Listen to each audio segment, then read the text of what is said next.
Welcome back to BLOCKTV. It's time for Bird Talk, in which we talk crypto Twitter with Pierre Rochard, one of Bitcoin's fiercest advocates who's been writing and advising about the space and about the crypto sphere as a whole since 2013. Now, every week Pierre shares his insights on his favorite and least favorite tweets of the week and breaks down his reasons for his choice. Firstly, welcome Pierre. Thanks for joining us again. Hi Asher, happy to be here. All right, so kick things off this week. You've got your least favorite tweet for this week coming from John Coates. Now, not exactly not a big name in crypto Twitter, but tell us what you took specific issue with in this tweet. Yeah, so John is he is a very prominent lawyer, and his area of law is law and economics. And he is a professor at Harvard, which presumably is one of the most prestigious law schools in the country and frankly in the world. And so he decided to start making some arguments against Bitcoin. And what it all boiled down to was just the tulip mania argument. And when Bitcoiners tried to get some better arguments out of him and to kind of push back on this idea of tulip mania, he did not react well. Instead, he just blocked everyone and decided to delete his tweets and just say that, hey, look, these Bitcoiners, all they have is just ad hominem, faith-based forecasting and irrelevancies. But I want to zoom in on the tulips argument and why I don't think that even on first principles, it doesn't make a lot of sense with Bitcoin.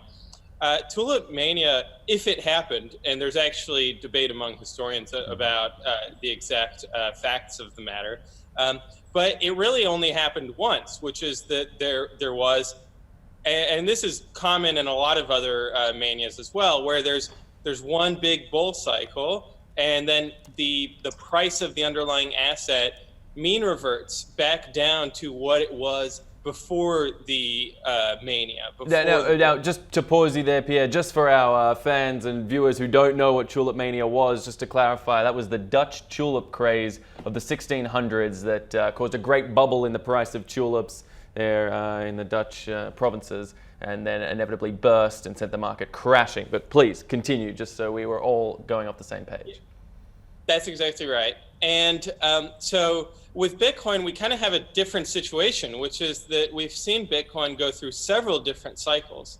And the bottom of the cycle has always been greater than the bottom of the previous cycle. And so this indicates that Bitcoin's price is oscillating around an increasing fundamental value, which is very different from tulips and from other manias where we saw that the underlying asset didn't really actually have an increasing fundamental value.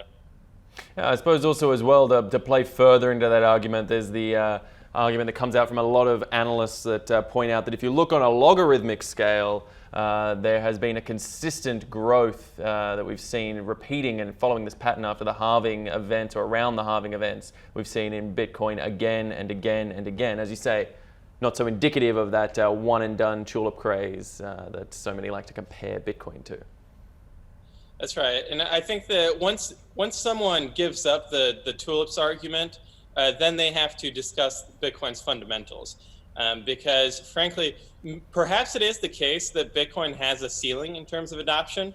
And so while Bitcoin in the past has had fundamental growth, you could argue that ceiling has been reached and that going forward, we won't see the price go up the way it has in the past. That's not the argument that John decided to make. Instead, he decided to block us all and accuse us of utopian anarchism. Do you think this sort of, I guess we could call it deflectionary tactics that you would see in certain sort of non-crypto sphere people looking in the sphere, commenting in the sphere from the outside, that seem to sort of be quite reductionist, you could say, of some of the major points of blockchain and digital asset technologies. Do you think that argument is weakening over time as increased mass adoption begins to take place, or do you think we're going to see more of this as the sort of kicking and screaming continues? I think we'll see more of it before we see less of it.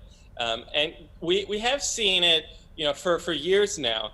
If you go to the Satoshi Nakamoto Institute, there's a page called The Skeptics, which was put together by Michael Goldstein, and it lists people from 2010 saying skeptical things about Bitcoin when the price was at 10 cents, and so on until today. So I think that we'll add John Coates to that page, but by no means this is a new phenomenon, and I expect it to continue as Bitcoin's success brings Bitcoin to the fore and people decide to comment on it. And so it'll be interesting to see and watch this space to see how people comment in the future. But now let's get out of the muck, let's get out of the filth and go to something that you do appreciate, your favorite tweet for this week, which is coming off the back of some pretty amazing information about what Blockstream is up to. What can you tell us? Yeah, so Blockstream has 2 mining facilities, is what they've revealed. One in Georgia here in the United States, and second in Canada, in Quebec. And from what I've heard, it's approximately 5 to 10% of the Bitcoin network hash rate. So I think that this is important in a number of regards. First, let's go back to what Bitcoin mining is, creating new blocks. And creating new blocks means that you're including new transactions that were previously sitting in what's called the mempool, which is the backlog, the queue of transactions waiting to go into the blockchain. And one of the dangers of having centralized Bitcoin mining would be that the miner can exclude transactions and decide not to include them. But if there's a lot of different miners that are competing to create blocks, then that means that they will compete to include transactions inside those blocks, and we won't have a problem of censorship. So keeping a decentralized mining ecosystem means that we can keep a censorship-resistant Bitcoin. And the second aspect of it is being able to signal for network upgrades. Now, this has been controversial in the past, and I think it'll continue to be controversial going forward. But there is a school of thought that the miners are essentially a way of measuring and the maturity of the ecosystem around certain network upgrades, and to see if there's enough consensus for something like what we had with SegWit to go through. Now, I personally am not a proponent of miner signaling on Bitcoin network upgrades, but nevertheless, having miners who are sophisticated and understand the pros and cons and the trade-offs involved with Bitcoin upgrades is very important as well. And you think Blockstream as an organization fulfills that distinction for you, and you feel satisfied that they can serve in both, I suppose, some sort of governance role, and as much as you can have governance in such a decentralized system as well, and hold such a significant role in the industry? Well, I'm just looking at their past track record, and they do have a good past track record. Now, that does not mean that if they decide to make any changes to Bitcoin that I disagree with, that I will blindly go along with it. And so I will continue to keep a very critical eye on all of their governance-related opinions. But nevertheless, they have a good track record, unlike some of the past mining firms that have been involved. And then the other aspect of it is also the geographic decentralization. There has been some concern that there's too much mining activity in China. By some measures, approximately 60% of the hash rate is in China, which means that the Chinese government could potentially seize mining equipment and profit handsomely off of Bitcoin, which I think would be a shame given their track record on human rights. Yeah, certainly, that geographic argument does come up again and again. And do you think that areas like Quebec, which have shown to be a fertile place for miners, what with their cheap hydroelectric energy costs, do you think that that can challenge the sort of hegemony of Chinese mining in terms of the potential to redistribute geographically as well as from a governance perspective? It can. The issue, though, is that as mining scales up in any part of the world that has cheap electricity, that means that the cost of electricity is actually also going to go up as miners compete for it, which means that the local residents are not going to be happy about their cost of electricity going up when historically they've been had the luxury of such inexpensive electricity. So I think that there are political issues with scaling up mining in any given part of the world. So again, that means that mining just has to spread out more than it has in the past.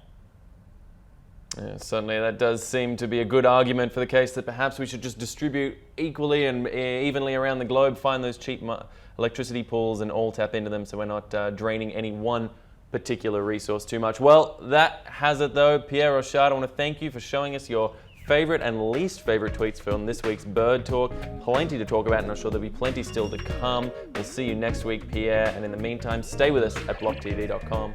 I'm Asher Westrop Evans. Thanks for watching.